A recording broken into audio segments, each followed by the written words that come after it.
Welcome to The Right Approach, sponsored by Cascades Golf Course. I'm Phil Fischmeister. My guest today is the 2024 Spring Thaw champion, Bret Valkuchak. Thanks for coming on today, Bret. Thanks for having me, Phil. All right, so Bret, Spring Thaw, your first major win here in Jackson. Yeah. Kind of how did that feel? What did that mean to you?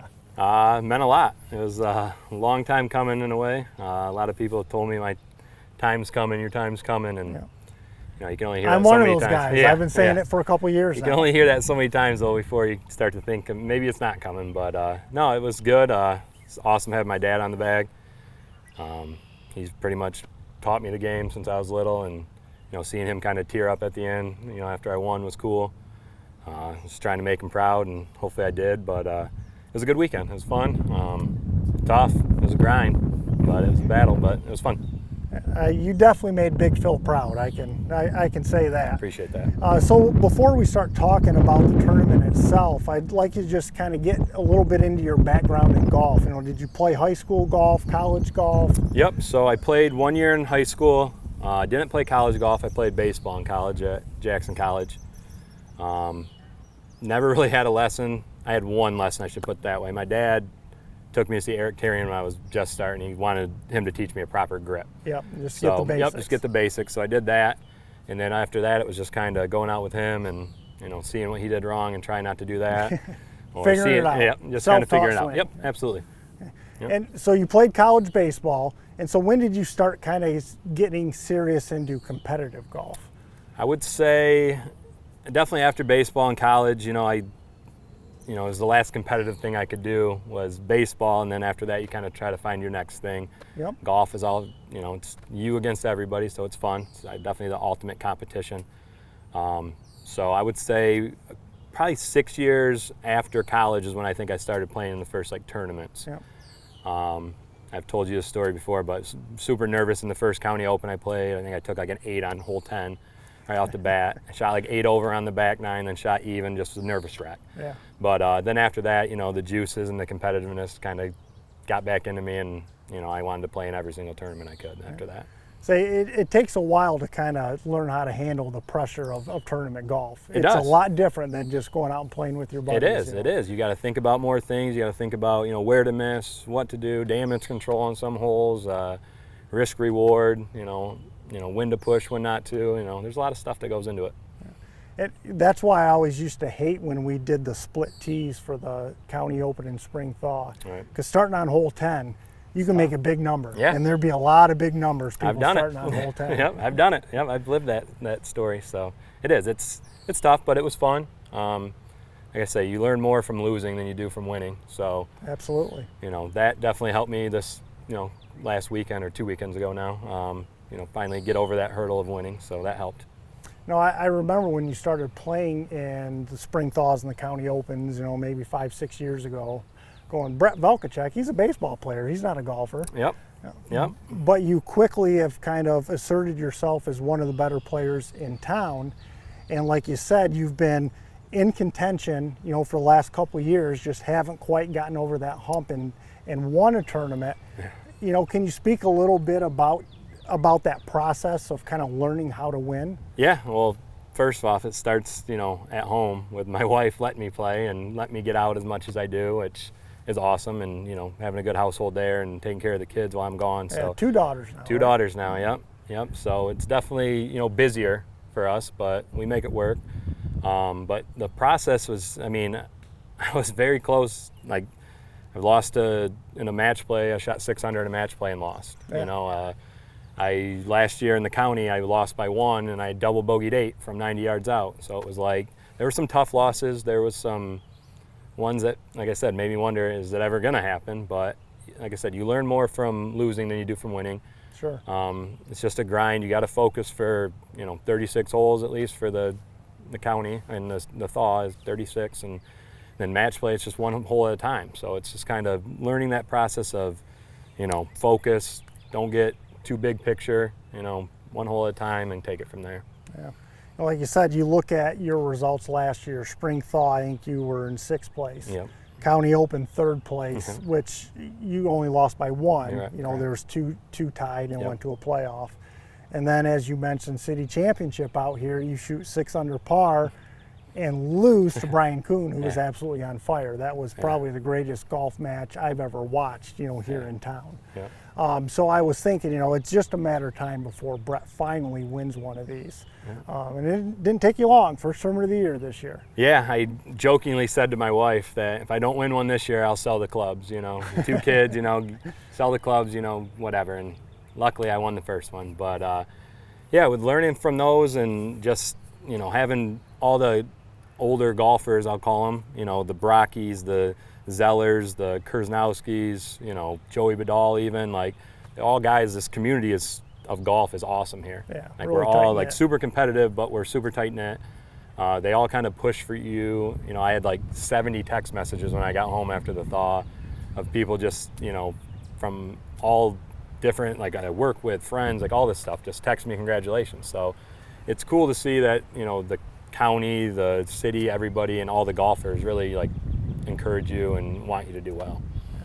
Now, is there a little bit more nerves, on that Sunday, or have you kind of gotten past that and learned to deal with those? Or, on Sunday, were you still nervous, especially heading to that back nine when it was such a tight tournament? It's funny. So the first, I was in the lead of the county a couple years ago with a good friend of ours, Colin O'Connell. Yep. We played together, and I played horrible. I didn't have a swing. I was nervous. I was, kind of pressing and just didn't have my game. Didn't play well. Finished maybe top 10 still, but still wasn't. And then this one, it's funny you asked me, it's kind of the first time I thought about it. I really wasn't nervous. I knew Jamie that I played with. I knew Nick. I played with both of them, so that helps. I was down 2 early. Nick birdied, I think, 2 and 3. Yep. And so I'm kind of like, all right, I hit a good shot on 4 and birdied 4, so got one right back. And then from there, it was just kind of back and forth with Nick and I. I think I tied him on 8. I birdied 8 and tied him.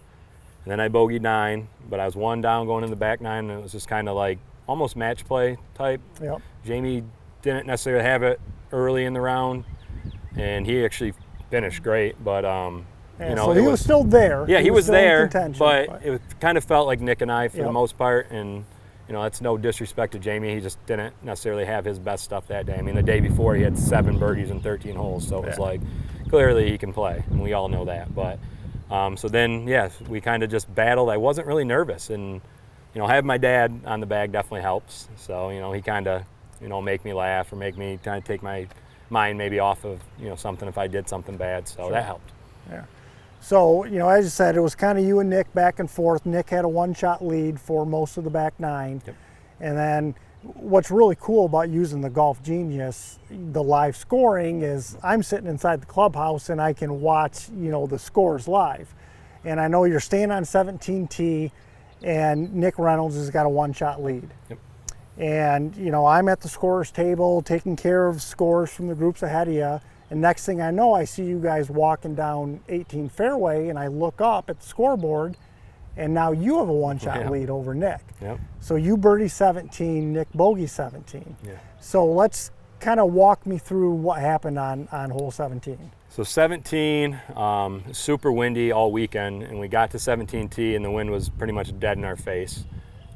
Jamie Clark had the tee, and I was next, and obviously Nick was last. And Jamie hit driver, which honestly was probably the biggest help for me that day, because I was debating the whole time, can I get it over, can I not? What are we gonna do? Jamie hit it, was perfect right in the middle of the fairway, could see it land.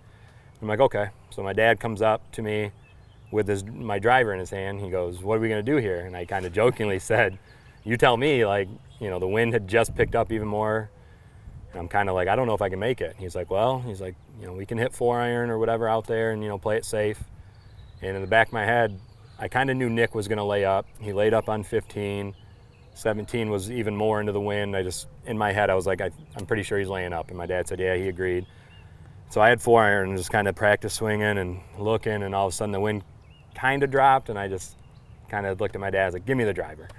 And I was like, sometimes you got to make your own luck. And he's like, all right. And I said, we have 2 holes. I got to press. 18's not a real pressing hole in a way. I mean, you can kind of try some stuff, but if you can birdie 17, exactly. then you're most likely going to pick up a shot. And with me having the tee, if I hit it over and play, maybe force his hand, him do something that maybe he wasn't going to do.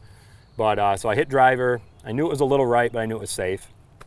So you cleared the creek, you were safe, but you weren't exactly in prime position there. No. Kind of blocked out by the trees. Yep. So. Okay, and we're here on the 17th hole right now. We're going to take a quick break, but when we come back, we're going to talk about that second shot here on 17 that led to that birdie that ultimately gave you the victory. Because I heard it was a fantastic shot. Obviously, I didn't get to see it, so I want to see if we can recreate it today. Sounds good.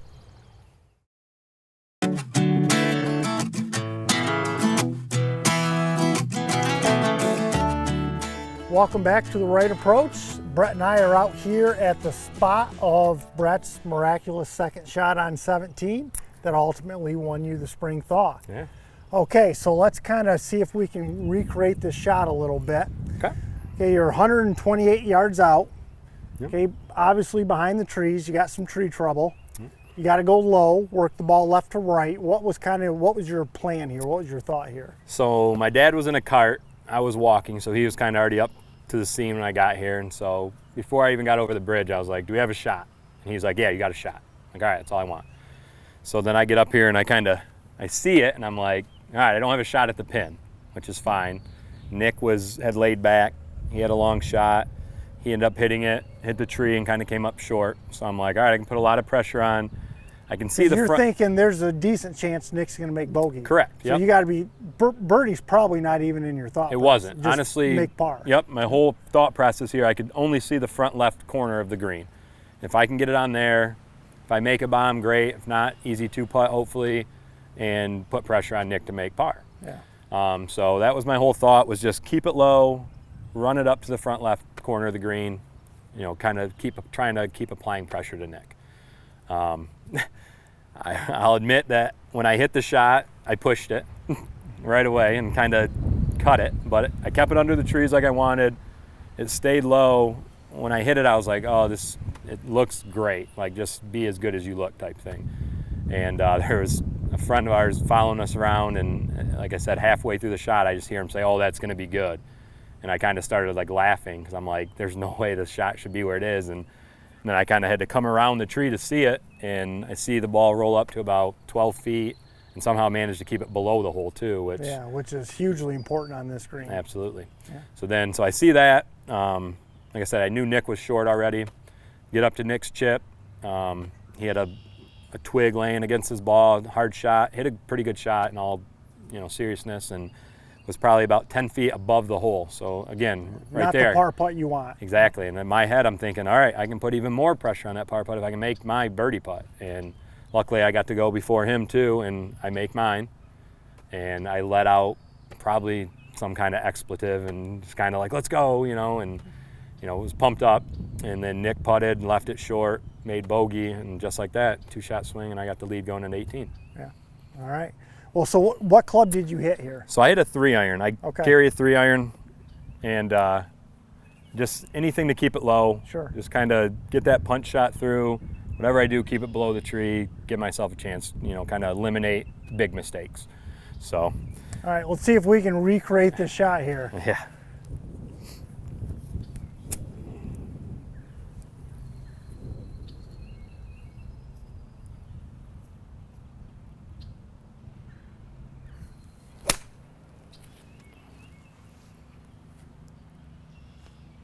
That's not a bad shot. And that's honestly what I was trying to do for the most part. So you just didn't cut. You didn't have that push on it. And so for whatever reason, when I hit that one in the thaw, I don't know if I just left it open a little bit, but it honestly looked like it had like just a homing beacon onto the pin. Like, it was once in a lifetime shot, one I'll never forget.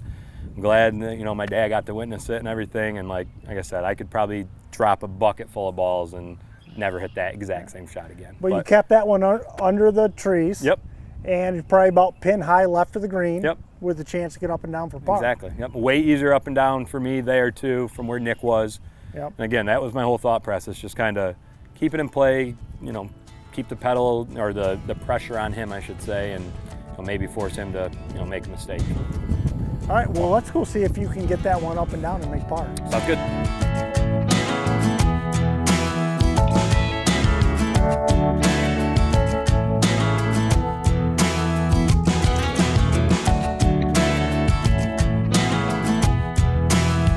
All right, Brett, so you didn't hit the green like you did in the spring thaw, but it was actually a really good shot. Just off the green to the left here, about pin high, so it should be a relatively easy up and down for par. I hope so. Let's see it.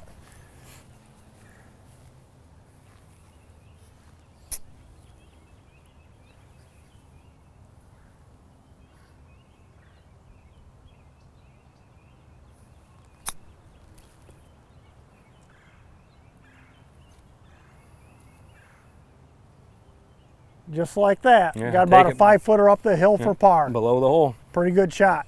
Well, now, Brett, before we take off, I got one more question to ask you. All right, so you have this 2-shot swing on 17.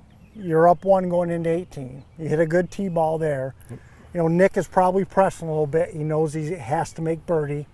He ends up with about a 6-foot par putt, and you've got about a 2-foot par putt above the hole. Above the hole is the big thing. So it's downhill, a little bit of that kind of sneaky little par putt. Absolutely. Now Nick misses his par putt, so now you've got a 2-shot lead. You don't have to make that 2-footer. Correct. Was that a big kind of relief not knowing you had to make that, or were you really confident with it? I mean, I was confident. We joke because Jamie Clark was just outside my birdie putt for his birdie putt. So in my mind, I was like, okay, I'm going to get a read on the speed, which was the biggest thing for me because it's kind of uphill, breaking right to left, 20, 25 footer for birdie. And so Jamie hits his, and honestly, I think it probably would have went off the green if it didn't hit the hole. Hits the back of the hole, jumps up and goes in for birdie. And we kind of laughed, and I'm like, thanks for nothing, Jamie. Like you didn't teach me anything on that. And so I hit mine up, and like you said, I'm like 2.5, 3 feet above the hole, which not where you want to be. Wasn't where I wanted to be, but I was confident. I mean, I had 1 3-putt, I think, all weekend. Yeah. So the putter and short game felt good. Nick hit a great shot after catching a tree on his second shot to, have a 6-footer for par. Yeah. And then just lipped that out, and then I kind of knew it was pretty much over then, which was a big sigh of relief, and obviously made that putt a lot easier. But absolutely, yeah, so it was a good feeling. Yeah. Well, again, congratulations, Brett, and thanks for coming on today. Thanks, Phil. Yeah.